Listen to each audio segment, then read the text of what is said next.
Watch this. In the house of the righteous is much treasure, but the income of the wicked brings trouble. Proverbs 15 verse 6. Alright, magandang araw sa inyong lahat, mga katiats, brothers and sisters in treasure hunting. How are you today? At ako'y mag-shout out sa ating mga kaibigan diyan at mga katiats in abroad, especially sa the Middle East, United Arab Emirates, Saudi Arabia, and also in Kurdistan. Kay John ABC, how are you guys? And Doha, Qatar, and also diyan sa Bahrain.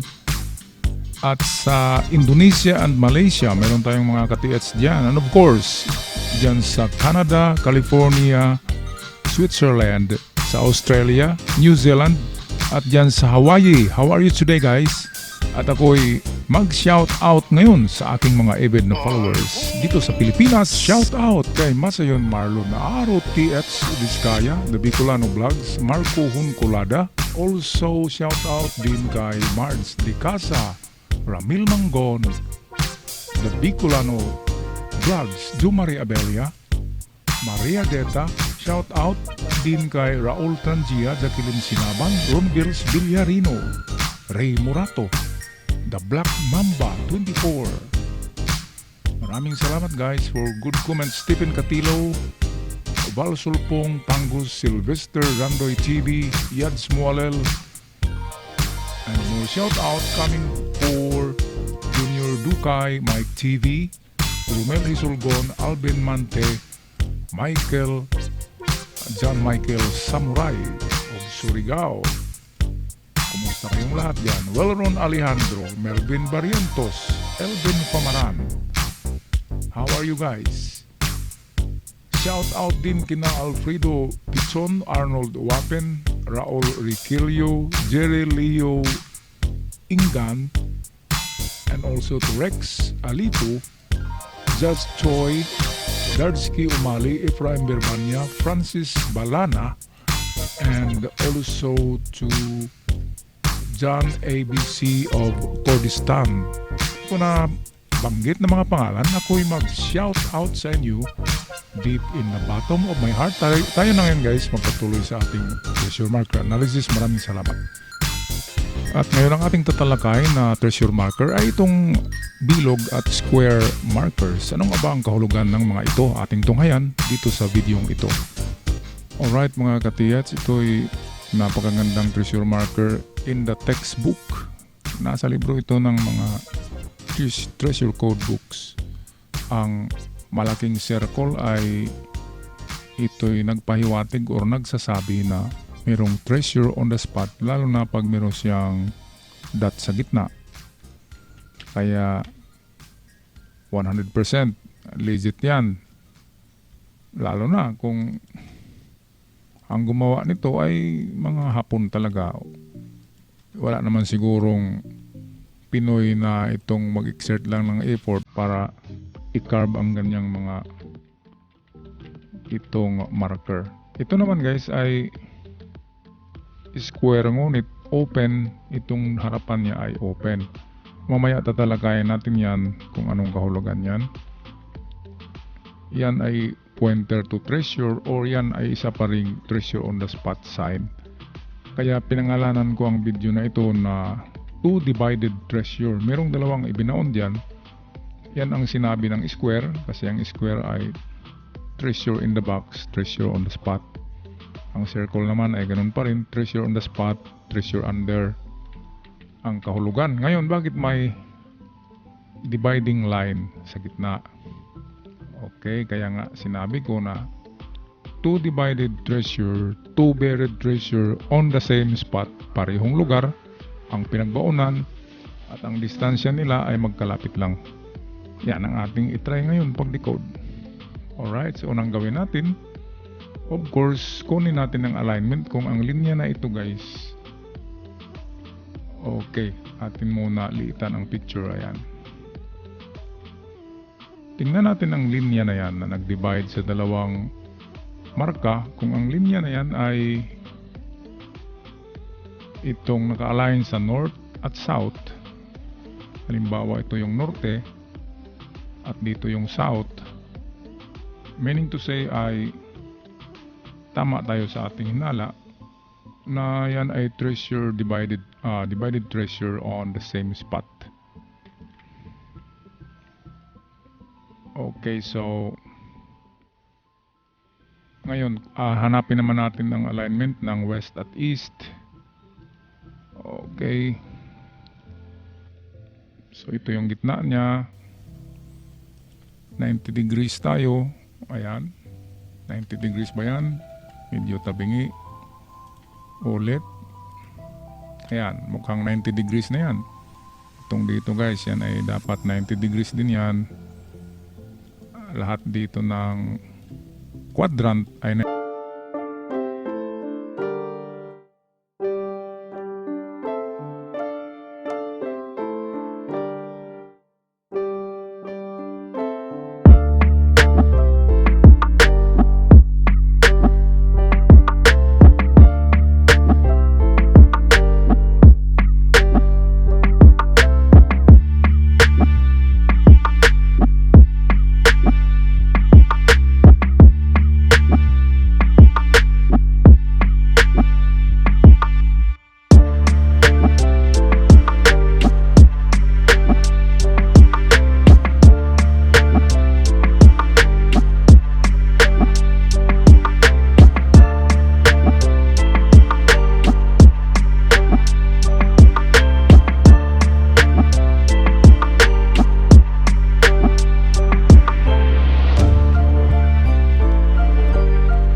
radius na 5 meters. At kung dalawahan na radius yan, 5, so 10 meters circumference. Yan ang circumference ng itong hukay, or kung diameter ay 10 meters diameter ang ganyan ang kanyang opening ng hukay kung meron tayong mga backhoe at mga bulldozer. Ngunit kung mano-mano tayo ay marami talaga tayong hukay na gagawin. Okay, so 0 to 1 meter. Ito ang unang hukay natin guys, sa 0 to 1 meter. Dito mismo, kung saan itong bato, ayan, example yan ang dulo ng bato, dito tayo maghukay sa kanyang harapan mismo. 0 to 1 meter, so 1 meter lang. Pwedeng gawin yung 1.1 or 2 meters ang opening nito na hukay. Para maisama na rin yung 2 meters, magiging 0 to 2 meters. Ngayon kung wala dyan, pangalawang hukay ay 3 meters. At kung wala pa rin sa 3 meters, ang last na distance is 5. Ang 5 meters ang pinakamaraming nakuha na item guys. Sa mga treasure marker distances. Ganon din ang 3. At minsan lang meron sa 1. Sa 3, 5, and then 7 ang pinakamalayo. Diyan palagi merong nakukuha na item. Kaya ang kailangan lang ay alam natin ang direksyon para ang distansya ay doon natin i-align sa direksyon. Sa kaso na ito, ang ating direksyon ay east. Ngayon, yan ang pagkuha ng treasure sa square. Okay, sa horizontal or sa itong isang paraan natin, sa unang paraan. Ngunit ang pangalawang paraan nito ay lalo tayong maguluhan kasi gagamitin natin ang division line. Ang ibig sabihin ay merong ibinaon sa parte rito at sa parte rito. It's either nandito yung circle or ito yung square. Okay, kasi sa actual ay malaki na yung hukay natin kasama na itong circle at square. Okay, so mamaya na yan. Atin muna i-decode itong circle sa going to east. Make that going to west tayo dito. Punta tayo rito guys. Mamaya na tayo mag-cross ng north at south. Okay, so same as sa kabila. 0 to 1 meter ang umpisa natin. Kasi treasure on the spot. So 1 meter distance. 0 to 1 meter ito guys. Mismo sa gilid ng bato. 0 to 1 meter. At pangalawang hukay ay 3 meters. At ang panghuli ay 5 meters lamang. Hindi na tayo pupunta sa 7. Kasi ang 7 ay hindi na yan mga treasure on the spot distances. Malayo na siya. Kaya 0, make that 1, 3, and 5 lamang. Okay, ngayon, yan ang sa circle, yan ang ating panguna, pinakauna na paraan. Dito sa square, ito rin yan ang pinakauna na paraan. Ngayon ay atin na tingnan ang kahulugan ng linya sa pangalawang paraan. Dito tayo guys kukuha ng importansya sa linya. Bakit nilagyan niya ng guhit ang gitna? Okay, ang guhit na yan can be pointer to two treasures. Okay, pwedeng papunta siya diyan kasi wala siyang arrow. Pwede rin papunta siya ng south. Kaya ang gawin natin, sa ganun pa rin na distansya, okay, tatlong hukay pa rin guys dito sa 0 to 1 meter. And then pangalawang hukay is to 3 meters. And lastly, going to north 5 meters. Ngayon kung wala dyan, palagi tayo nag-speculate na wala kasi counter yan. Parang basketball, kung alam mo na ang move ni Kyrie, ay pwede mo na yan mapigilan kung alam mo kasi meron kang counter moves. At kung ikaw naman si Kyrie Irving, alam na niya yung crossover mo kaya dinagdagan niya ng another move, one step advance move para hindi siya ma-block. Ganyan yan ang labanan sa mga battle of the brains, mga puzzle, counter palagi. Kaya hindi tayo nag-speculate na isang tira lang ay makukuha kaagad natin. Pero lahat ng ating ina-analyze dito ay mga potential target areas. Alright guys, so wala sa norte. Ngayon, pwedeng nandito na yan sa south. So ganun pa rin, 0 to 1 meter. Pag wala dyan, lahat ito ay mga test dig lamang guys. Kaya maraming hukay kasi test dig lang ito. So pangalawang test dig is 3 meters. And lastly, going south 5 meters ang pinakamalayo. Okay? At hindi ako maniwala na wala kayong makuha diyan. Kung hindi pa nakuhaan ang lugar na yan, kung wala pang recovery na ginagawa diyan, yung sign na yan ay treasure on the spot sign. Textbook symbols. Kaya hindi pwedeng walang ibinaon dyan. Meron.